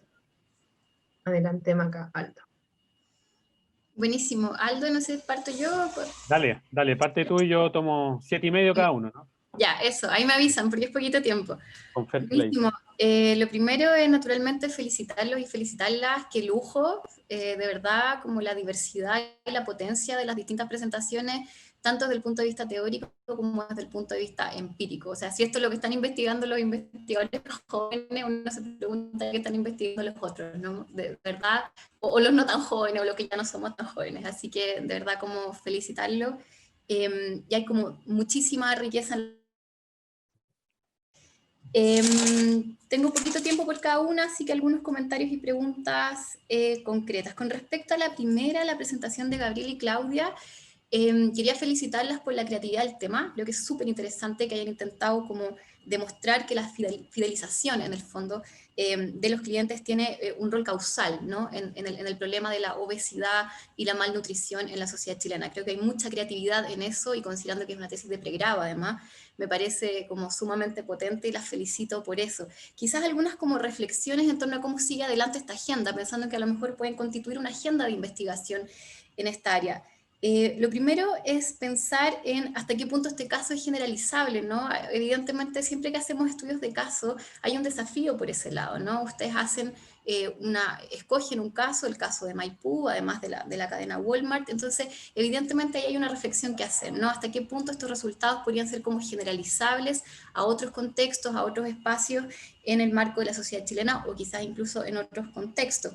Me pareció que no dijeron a cuántas personas encuestaron, o yo no lo escuché o no estaba en el PowerPoint. Recordar que es súper importante también decir ese dato o ponerlo. Me quedé con la duda cuando presentaban los porcentajes en base a cuántos casos estábamos conversando.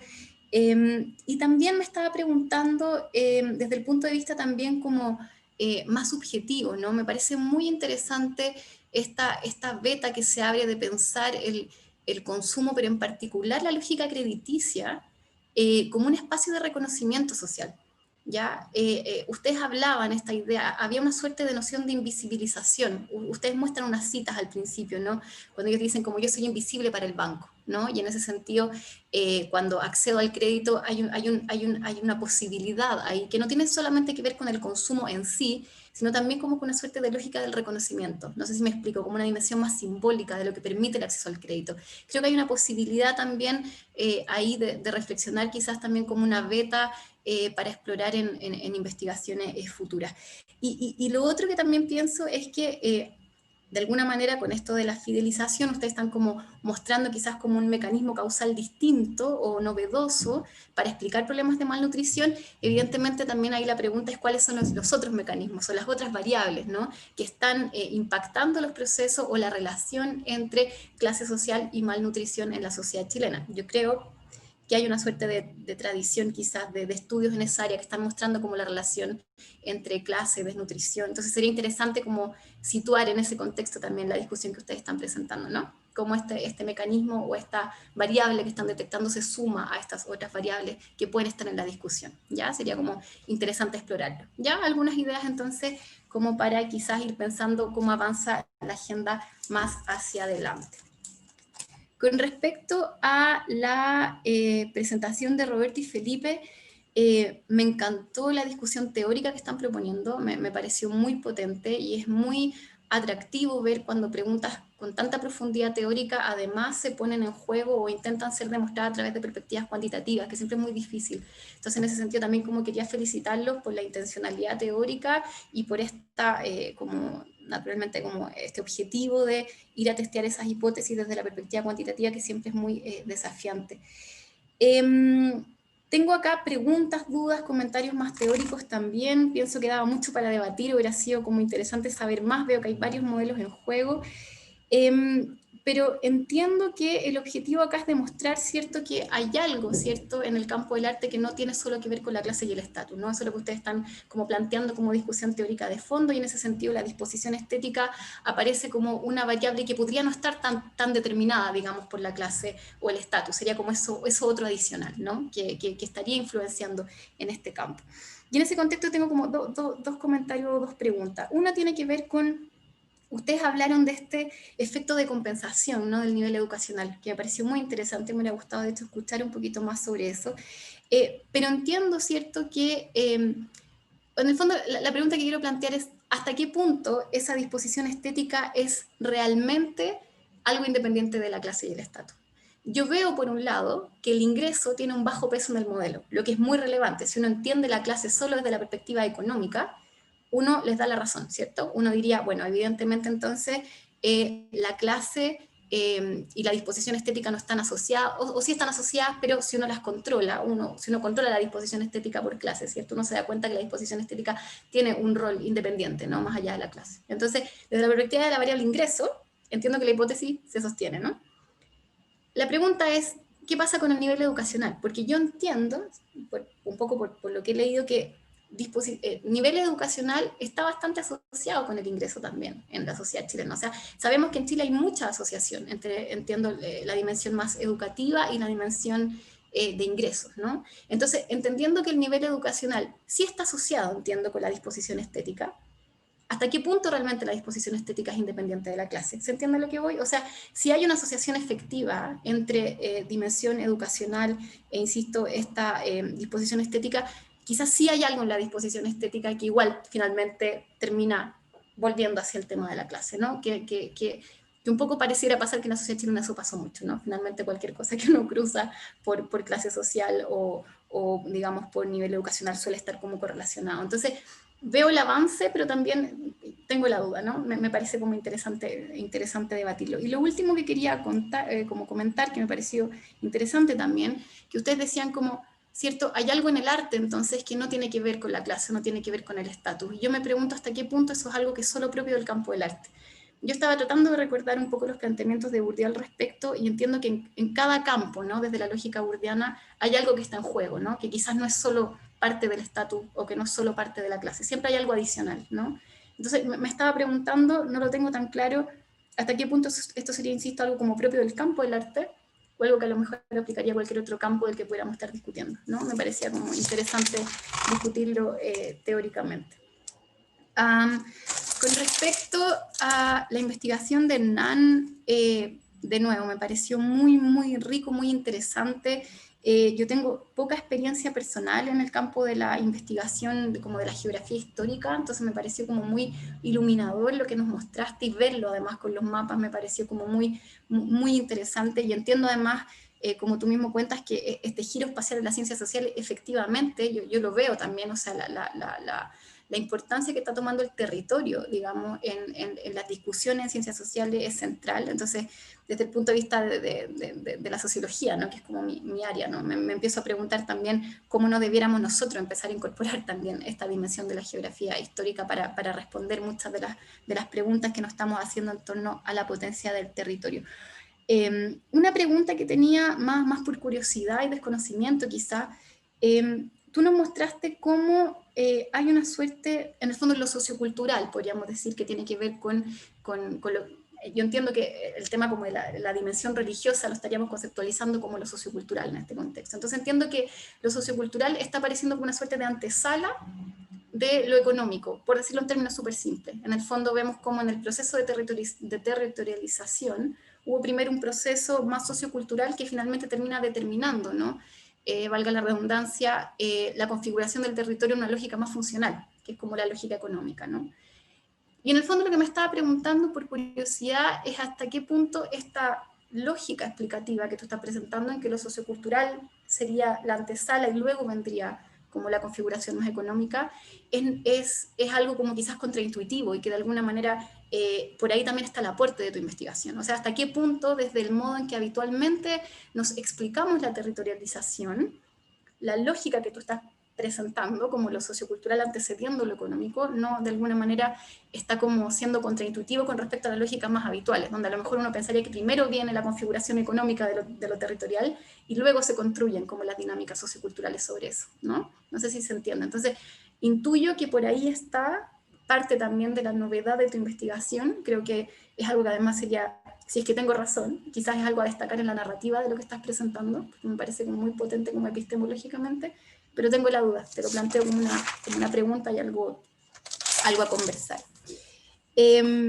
Y por último, con respecto a la investigación de Mercedes, también felicitarte, me pareció como muy, muy interesante. Yo hago clase en temas de desigualdad y siempre que hablamos de interseccionalidad, los estudiantes te preguntan, bueno, ¿y cómo se hace esto de la interseccionalidad? Porque es una perspectiva que ha ganado mucha potencia, ¿cierto?, en los debates, en ciencias sociales, en desigualdad, pero nadie sabe mucho cómo hacerlo a veces, ¿no? Es como a veces puede ser como un saludo a la bandera y hay como poca claridad con respecto a cómo se operacionaliza, ¿no? Y me parece que en tu investigación me parece bastante claro cómo lo vas operacionalizando, ¿no? Cuando vas presentando como las posiciones y vas siempre mostrando, bueno, acá efectivamente vemos cómo es la raza, clase, sexo, ¿no? Lo que está de alguna manera como iluminando la posición de cada sujeto. Acá tengo dos comentarios. Lo primero, me pareció muy interesante algo que muestras en una de las primeras citas, cuando tú muestras que cuando los haitianos describen el maltrato, y describen sobre todo que hay otros que son mejor tratados, como los venezolanos, se dice, a ellos los tratan como chilenos.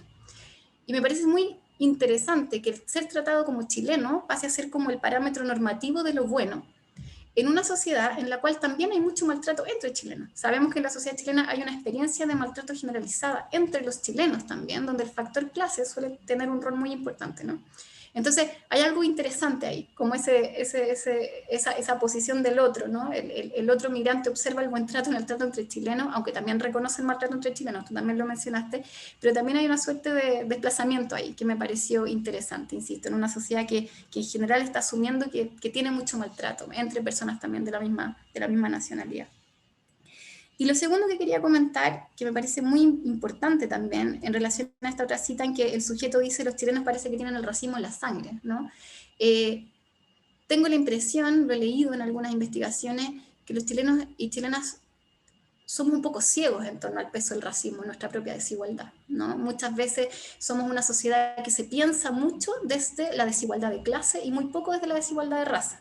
Como si tuviéramos, cuando hablaba esto del espejo, ¿no? Como que tenemos el espejo un poco nublado, ¿no? Cuando en el fondo miramos cómo están operando las jerarquías sociales en nuestro contexto, la raza parece que se nos diluye. cuando al parecer la asociación entre raza y clase en la asociación es bastante alta. Lo que pasa es que tenemos una suerte de etos o como visión que nos hace ver lo menos. Y algunos plantean que eso tiene que ver con que evidentemente quizás como la migración precisamente como afrodescendiente fue mucho menor. Entonces es menos visible que en otros contextos, como en el contexto brasileño, el contexto boliviano quizás. Entonces, una reflexión, me pregunto hasta qué punto la migración extranjera que estamos viviendo en los últimos 3 años se ha triplicado, digamos, la migración en Chile, o sea, es un tema que está cambiando la fisonomía del país, hasta qué punto esto va a cambiar el espejo o la lupa, ¿no? Hasta qué punto la sociedad chilena va a volverse más consciente de su racismo. Y creo que quizás tu investigación nos invita a pensar un poco eso, ¿no? Quizás este tipo de sujeto, la interacción de los chilenos con un sujeto más evidentemente otro, desde el punto de vista de cómo lo miramos, ¿no? Nos va a hacer más conscientes de las formas de racismo que siempre han estado presentes en la sociedad chilena, solo que o muy naturalizadas o muy invisibilizadas también, ¿ya? Bueno, eso, algunas ideas, comentarios, felicitarlos a todos y a todas y escucharlos. Esperamos escucharlos. Le doy la palabra al Aldo, espero no haber hablado mucho. Ahí No planteamos. sé si me queda tiempo para dar mis comentarios, Macarena, Maca Salvo. Hagámoslo así por la hora, cortito. Yo creo que después vamos a dar un espacio para que los expositores un minutito de réplica a los comentarios de Macarena y Aldo y cerramos sin preguntas. Son 4 personas y tengo comentarios para las 4, entonces no sé, voy a necesitar, no sé, 5 minutos por lo menos para decir algo, si no, no vi la si no hora. lo dejamos ahí nomás. Perdón. No sé, Antonia, ¿qué opinas? Si no, podemos cerrar con los comentarios de Aldo. O dejo que respondan, porque igual, por ejemplo, hay gente que tiene otra reunión, yo tengo otra reunión ahora, para que no se extienda más. De repente cerramos ahí y para que tengan espacio para responder. Yo creo, si te parece algo en honor al tiempo, pero obviamente también, si quieres ir, no sé, hacer algún comentario adicional antes de cerrar. Yo puedo comprometerme a mandarlo a los investigadores, se lo hago llegar a ustedes para que se lo hagan llegar a los investigadores. Genial, ¿Ya? muy buena idea. Muchas gracias por la comprensión. De nada. Perfecto. Entonces, vamos en el orden de las presentaciones para que Gabriela y Claudia puedan hacer en un minutito réplica y luego en el mismo orden. Sí, Claudia, ¿tú o yo? ¿Para hacerlo rapidito? Yo creo que lo que te falte lo puedo agregar yo o yo puedo decirlo como quieras. Ya. Bueno, sí, se nos olvidó mencionar la cantidad de encuestas que hicimos. Nosotros hicimos 384, la hicimos presencial en un supermercado en Líder, uno muy chiquitito que de hecho nos costó porque al final con el 18 de octubre lo saquearon, entonces después tuvimos que volver, estuvo medio tropezando ahí el trabajo de campo con todo lo que pasó. Y con respecto al tema de si el caso era generalizable o no, bueno, nosotros planteamos también en la investigación poder extrapolar esta tesis a otras comunas. Ya, entonces nosotros nombramos ciertas comunas que tienen cierto índice parecido al caso de Maipú con malnutrición, endeudamiento y cantidad de tarjetas de crédito. Creemos que obviamente que no es un estudio comparativo y nos hubiera gustado mucho poder generar un estudio comparativo, por ejemplo, con qué sucede en las comunas Las Condes, Vitacura, Providencia. Pero claro, por las limitaciones de que era nuestra tesis de pregrado, se nos acortó un poquito eso, pero creemos totalmente que se debería hacer, ver si este fenómeno se replica no solamente también en la región metropolitana, sino en otras comunas del país. Agregar que respecto al reconocimiento que mencionaba Macarena, claro, nosotros igual consideramos la dimensión de subjetividad y damos con que, claro, esta herramienta como que les permite generar, acceder a otras cosas. En cuanto al consumo, después de alimentación venía consumo de tecnología y consumo de ropa. También tiene que ver como con una dimensión más cultural. Y nosotros también lo vimos desde la perspectiva de Bauman, desde que ya como que ya la pobreza no es lo mismo que antes, sino que la pobreza es como no poder acceder a las cosas que hoy en día como que son más visibles.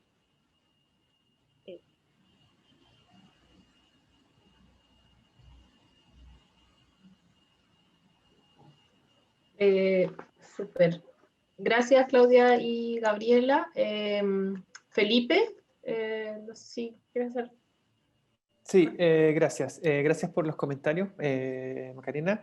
Sí, efectivamente hay una relación entre estas disposiciones estéticas y el estatus socioeconómico, es un poco inevitable, y de hecho, bueno, estamos tratando la idea dentro del modelo de regresión es que uno controla por los otros, por las otras variables, ¿no?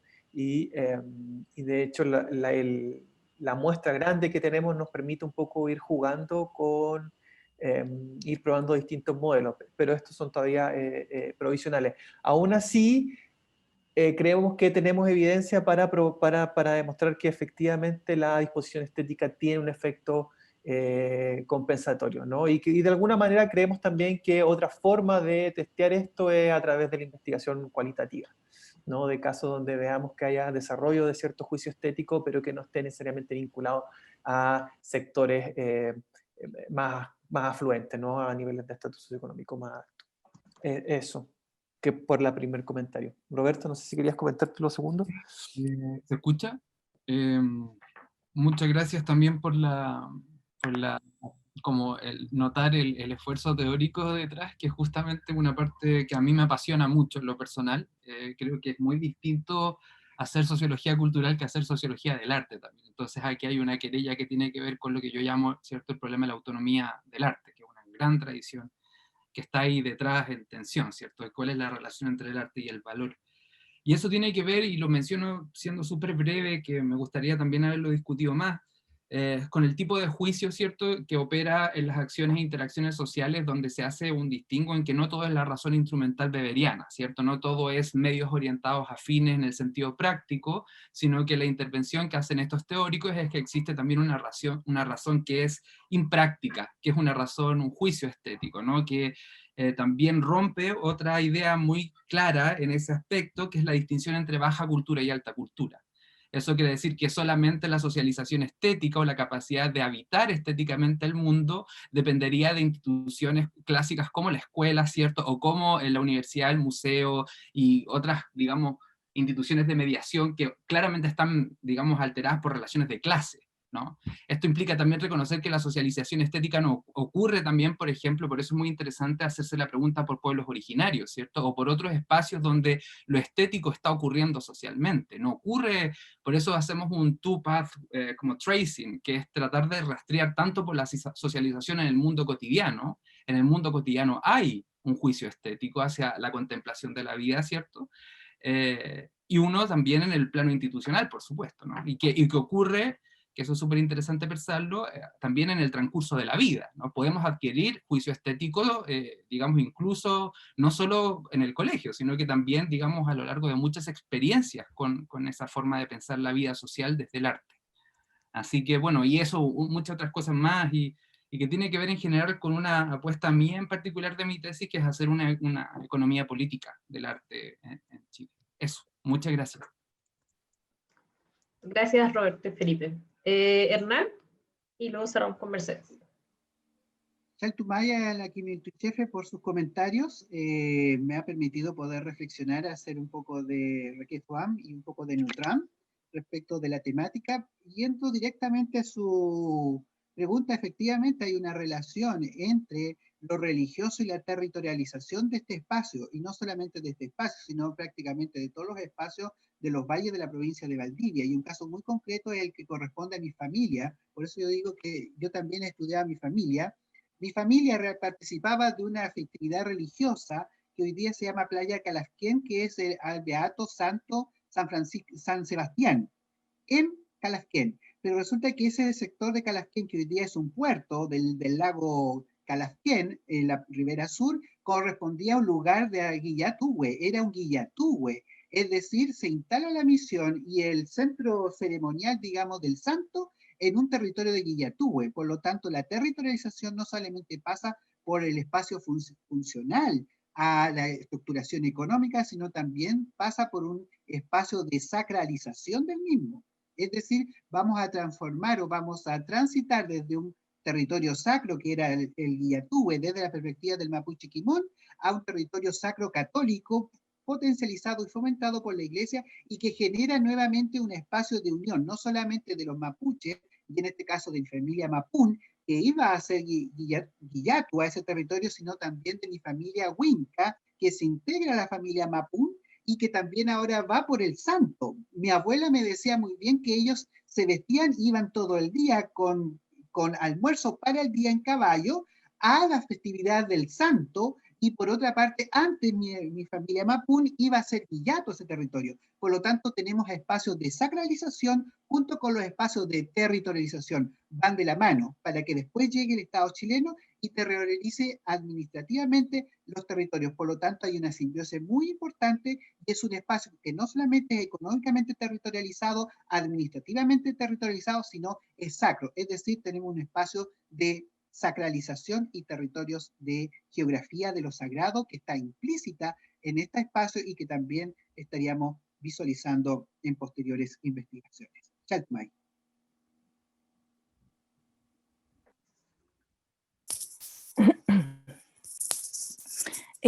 Bueno, voy a, primero que nada, agradecer los comentarios y es cierto que el tema de la interseccionalidad es bastante novedoso y tiene pocas bajadas metodológicas, así que reconocer que fue un desafío trabajar en eso y un aprendizaje.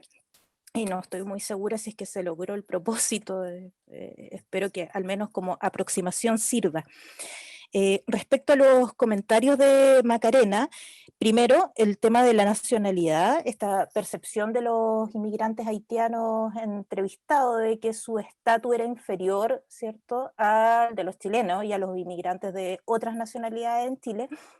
Yo los resultados lo pueden explicar o pueden dar algunas luces con las jerarquías sociales que ellos perciben desde su territorio, desde Haití, en los cuales las clases sociales son muy significativas, lo étnico-racial y la nacionalidad.